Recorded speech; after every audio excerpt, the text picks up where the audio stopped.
of Jesus and using the language of living water, we probably don't, because of our, I suppose, association with the taps pressure, we don't realize the significance of water. But I had the privilege of growing up in a home that I can remember when running water came. And so electrification in Saskatchewan had taken place, but there were certain areas where we just didn't have running water. We used to well and pump. Remember going to grandma's and hand pump? Very good. So when running water came, that was an amazing thing. I remember being at a camping trip with my parents.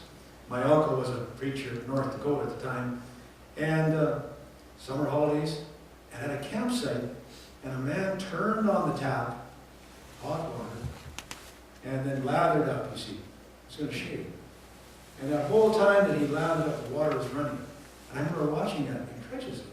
And then every now and again, he'd take his razor and clean it. But how much water? Amazing.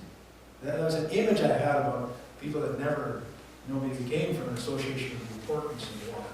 And we can use issues of lettuce being 99% water. You and I are about 95%, and some people could argue we're 90% water, but we're high percentage water. Our bodies depend upon water. Picture of the well that I'd like you to bring up. It is kind of a historic picture. And you can see the women standing at the well, and the women carrying the earthen jars, a huge roll of life to carry water back to the village. You can see as well it's a bit of a high ground, and it always amazes me. Why would you dig a well lower ground? But apparently aquifers and such, there's places where you can find the water coming closer to the surface at the high ground too. Within that, this would be the image where Jesus would come, probably rocks around, and probably not pictured here necessarily, but probably a place where you could water the animals. So when Jesus came, you see, to this well, hot day, you can imagine in any corral, stockyard, where cattle come to drink. That's not all they do there, you see. So there would be some smells that are around and not far away. But that's another good reason to have a well on high ground, you see, because then other things get flushed away. If you have a well right at the lowest ground, you see, and animals come to drink, you end up, it's not very pleasant. So this would be a fairly close, probably, picture of where Jesus was seated at the well. In 1905, my grandfather, John, left Minnesota and came to Morton, Manitoba, part of the Red River Valley. 1905, 6, 7, 8, every year they got flooded out. That was too much water. So then they came south of Saskatoon, and on the highest quarter of land, really almost within the municipality. That's where my grandfather settled. He did not want to get flooded out again. But what it meant was, there had some shallow wells, the way the aquifer was, down the bottom of the section, and actually shallow wells. But they would run out during late summer. So my grandfather decided to drill it. Always knew he wanted to drill a well, but never thought that he'd have to go 400 feet. So it was the winter of 1915, as my dad tells it. A guy, I thought it was English, but he said it was Scottish, but Richard Coxman came, and with a couple of men and crew, started drilling this well. It was in the winter, and my grandmother reports that it's one of the hardest winters she had in her life, because every night, not only feeding these crew, but the coveralls and the mitts and boots, you see, they would be bringing up water and mud, and so she'd have to dry out these coveralls every night so the men could work in the morning. It's a hard winter. But 400 feet down, they found water, and it's a very high-producing well. It does, it's not prone to iron, and it's actually very soft water, beautiful water. So give thanks for that. But the story that comes out of that well is the fact that Richard fell in love with the hired hand. My grandmother had a hired girl, really they called her, and she, of course, was a newcomer. I'm from Norway, and couldn't speak English. But the foreman fell in love with her.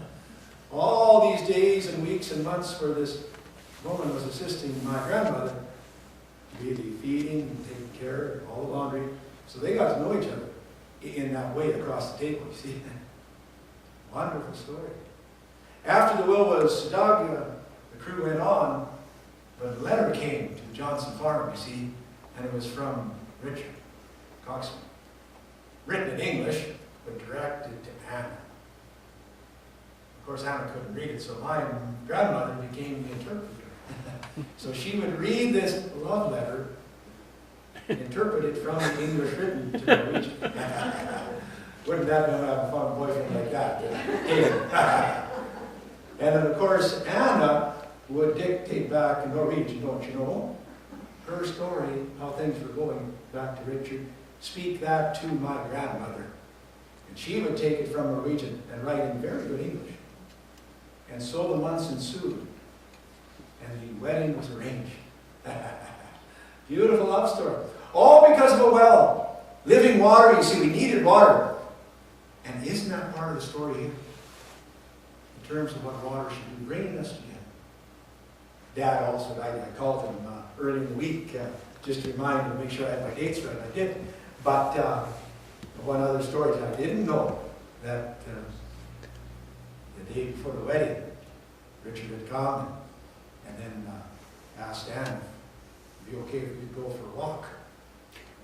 And then Anne, in her broken English, she worked really hard at learning English, and now Norwegian came to my Grandma Lily and said, would it be okay if we went for a walk? And my grandma said, yeah, if you're getting married in the morning, you probably should go for a walk. I wonder if they had a drink of water on the way back. That'll tell you, it would be fun. There's another story before we focus again, and really in some ways end with the story because we've read it and you've declared the words, and I think that's something almost symbolic. You've used the word living water, you see, and you know you're living water. And baptism, we said, what a great day to be reminded that we are living water. We go as the living water and offer ourselves to the world, the community that needs this living water. A wonderful story in Genesis 24. And if we had time, we could do a whole series on living water. But Genesis 24 is where Isaac gets a wife. And as you recall, Abraham, Sarah, Isaac the last one, Sarah was late in age, 99, getting pregnant. But with that, she finally dies of old age, you see, 120. It leaves Abraham and Isaac so sad. So sad. Abraham, in his wisdom, who has now acquired, it's interesting in the Genesis text, huge wealth. Doesn't even list, it just says, essentially, piles of camels and goats and sheep. You see, the things of wealth. He's acquired all this. He takes his best foreman and says, take 10 camels. Take this amount of gold. Take this amount of fine linens. Take it to my home country. You remember Abraham had to leave his home country and come to the new land of the Canaanites, Israel now. But go back to my land and there find a wife for my son Isaac. Because that's fulfilling a promise. God has promised that through my seed, you see, there'll be a nation, land, nation, blessing, as many as would number the stars, you see. And my son needs a wife. So his foreman does it, makes his journey with all these gifts, the 10 camels. And when he gets to the appointed area, he comes to a well. Back to the well. And his prayer is, when I stop at the well, and now it's the evening of the day, so it makes sense that people will be coming, morning, cool, evening, cooling off, come and get it. May the first woman that comes be beautiful, but also be a servant. May she offer me water, and offer water for my camels. And he just finished praying. It's immediately out of the text goes, just finished praying, and there's a beautiful woman coming. And she draws water, puts it on her head, and just as the picture was, then having to take it down, she offers it to the stranger. Would you like a drink of water, sir? And could I water your camels? Now, I don't know about camels intake. I call my brother. He's thinking on an average day, his beef would drink at least 2 gallons of water. Now, I could be really light. Joan, you maybe know. Are we light on 2? you think of